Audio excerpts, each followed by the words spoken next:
안녕하십니까. 이성만 TV 이성만의 종교를 넘어 이성만입니다. 1863년 개해년 후반에 접어들면서 수운 최재우는 동학에 대한 탄압이 거세지자 자기의 죽음을 예감합니다. 그래서 그해 7월 동학의 교단 조직인 접주를 파하고 8월 보름 새벽 해월 최시영에게 정식으로 도통을 전수합니다. 그리고서 잡혀 소홀로 압송되는 마지막 길에서 수운이 취한 마음의 자세는 오늘날 우리에게 큰 울림을 줍니다. 오늘은 그 내용을 살펴보려고 합니다. 종교를 넘어 유익하기를 빕니다. 동경대전 탄도유심급이라는 제하에 실린 수운의 산문과 세 편의 시는 수운실존의 여종이 적나라하게 드러나는 오도성인 동시에 조선 시문학사에서도 빼놓을 수 없는 명작입니다. 수운은 그렇게 만나고 싶었던 인격의 하느님을 만났고 하느님의 입을 통해 직접 내 마음이 곧 내 마음이다 소리를 들었기에 그것은 대오 중에 대오라 해야 할 텐데 수운은 자신을 전혀 깨달은 자라고 생각하지 않습니다. 오히려 자신의 체험과 그 깨달음을 일련어를 끊임없이 회의하고 반추하고 또 사회적 실천을 추구했던 것입니다.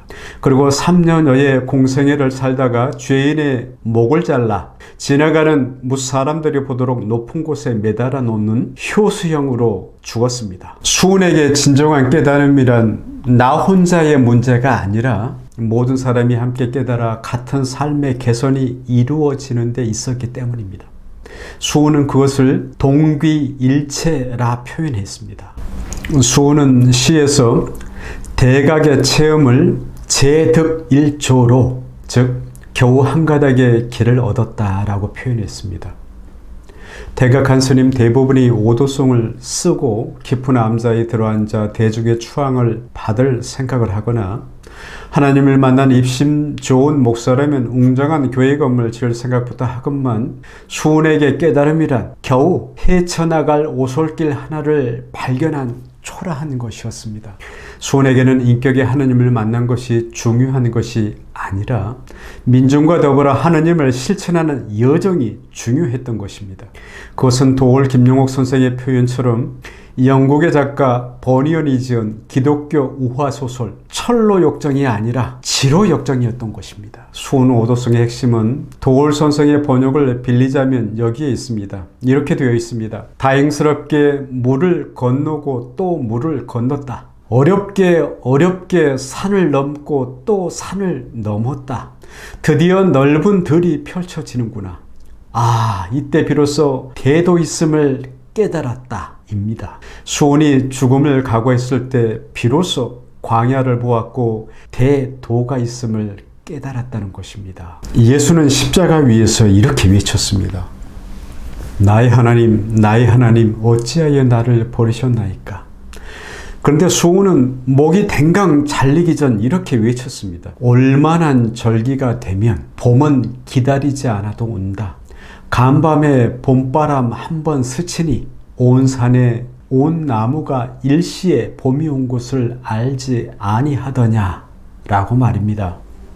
이 같은 수운의 직접적이고 정직한 깨달음과 깨달은 이후 그의 삶을 보면 마치 모든 종교의 원점을 보는 듯한 느낌입니다.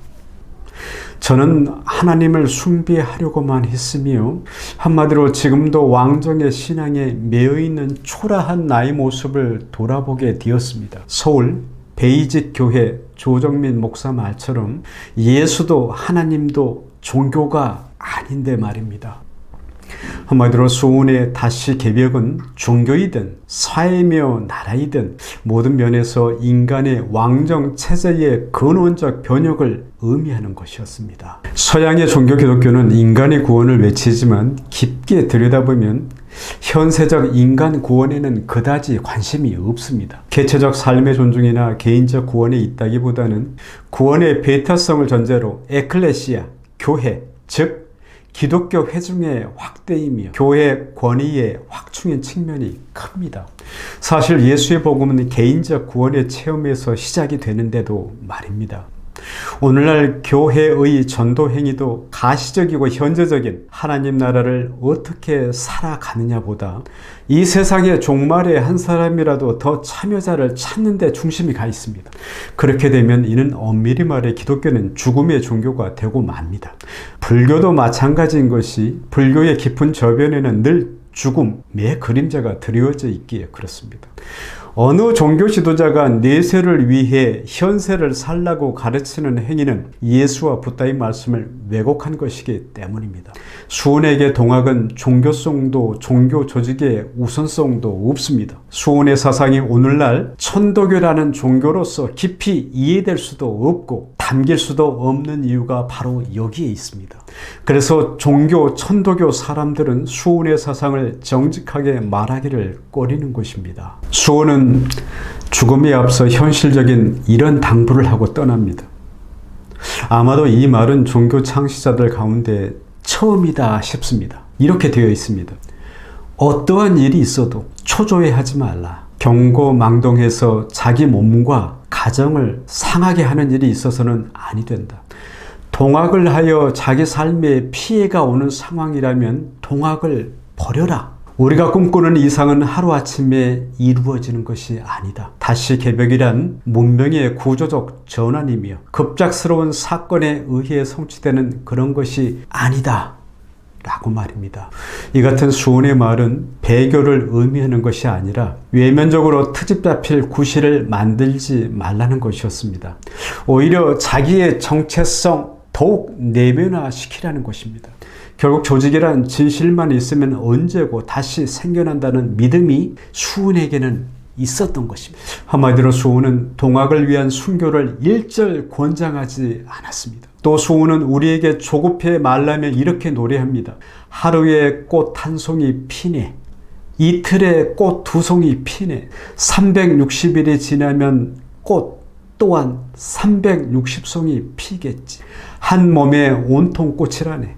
온 집에 온통 봄이라네 라고 말입니다. 내 한 몸에 꽃이 피면 일가 아니 천가가 봄을 맞이한다는 것입니다. 이 얼마나 신엄하고 현실적인 미래지향적 깨달음 아니고 무엇이란 말입니까? 종교를 넘어 곰곰 생각해 보시면 어떨지요? 감사합니다.